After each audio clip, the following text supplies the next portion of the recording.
Baik, mungkin ada dalam kalangan kita hari ini yang mengalami keadaan yang cepat lupa. Walaupun kita dah cuba ingat banyak kali, tapi tetap lupa juga kan. Itulah Kau macam itu, Nas? Aku memang itu. Bukan macam itu, memang itu. Okey, tak apa. Keadaan ni mungkin disebabkan terlalu banyak fikir. Dalam suatu masa tu banyak fikir sangat. Boleh So, jadi. dalam ilmu psikologi ni ada satu kaedah dipanggil brain dump. Itulah dengan cerita tu. Kita nak tahu juga brain dump ni sebenarnya apa kan. Memang ramai tak tahu. So, pagi ni kita bersama dengan Dr. Azuraida Syahadat. Silakan, Nas. Assalamualaikum, Doktor. Waalaikumsalam. Apa khabar Mawi, Anas? Baik, Alhamdulillah. Sihat. Alhamdulillah. Dah lupa nak jawab apa. Benda tu lupa. Masya-Allah. Okey, Dr. Azul. Cuba cerita sikit apa tu yang Mawi sebut tadi. Perkataan brain dump. What is that? Brain dump. Okey, sebenarnya brain dump ni dia adalah teknik tau. Satu teknik yang kalau tak salah saya diperkenalkan oleh seorang manusia yang bernama David Allen. Famous lah David Allen ni. Dia buat satu teknik macam mana how to get things done. So basically teknik dia ni bantu kita untuk dua benda. Satu, kosongkan kepala otak kita yang bercelaru. Kalau banyak sangat benda dalam kepala otak kita, kita guna teknik ni untuk lapangkan kepala otak kita. Yang kedua, untuk kita dapatkan idea untuk melakukan sesuatu yang baru. So basically kadang-kadang kita tak tahu kan, kita ada idea, kita duk perah tapi tak keluar juga kan.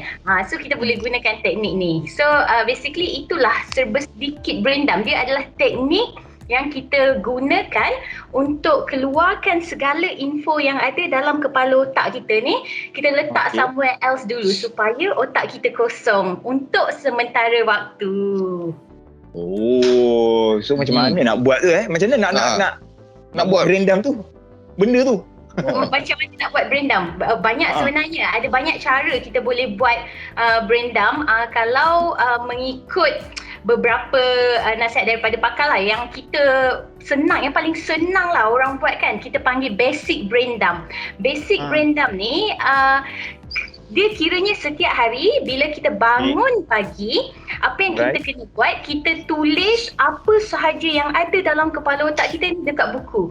So melalui teknik basic brain dump ni kita kena ada kertas dengan pen. So maknanya dekat tepi katil kita kena sediakan satu buku kecil dan juga kertas dan juga pen.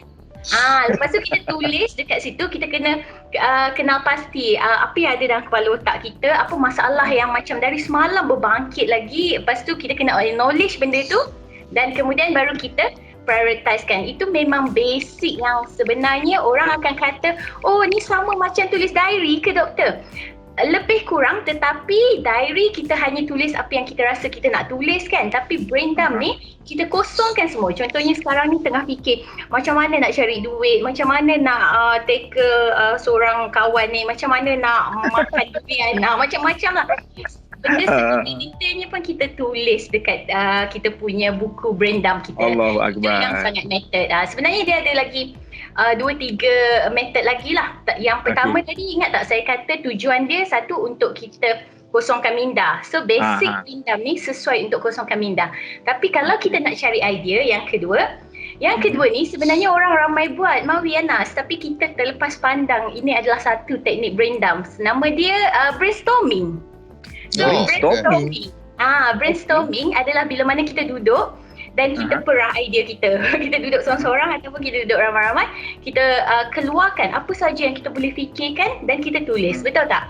So brainstorming basically dalam movie macam Bad Genius ataupun Project Anchor, diorang gunakan brainstorming bila dia fikir macam mana nak dapat A dalam SPM ni tanpa study very hard. Akhirnya dia dapat idea. Apa kata kita menipu je, kita meniru je dalam exam. Itu brain dump juga tu. Macam tu sebenarnya ada teknik lain lah. Okay, alright. Itu dekat situ pun aku dah susah sikit Mawi. Macam kau tahu aku ni kadang-kadang Mawi, antara nak berus gigi dulu dengan mandi pun kadang-kadang aku boleh lupa. Dia punya tahap takkan benda tu pun nak tulis dalam diary. So dalam ilmu psikologi Nas, ada satu kaedah dia panggil brain dump. Tadi Dr. Azu dah cerita kat kita brain dump tu macam mana. Kan tulis kat buku apa yang terlintas dan sebagainya lah kan. Apa nak buat kan. Cuma doktor, katakanlah orang ni OKU kan, dia tak boleh menulis. Ada ke kaedah lain selain brain dump ni? Untuk hilangkan stres ni, nak kosongkan fikiran. Soalan logik ni. Betul. Actually ada banyak sebenarnya selain daripada brain dump, sebab tools dalam menangani masalah emosi dan mental ni ada banyak. Dia bukan satu je tau. Tapi yang orang kata paling berkesan adalah bila kita keluarkan melalui penulisan.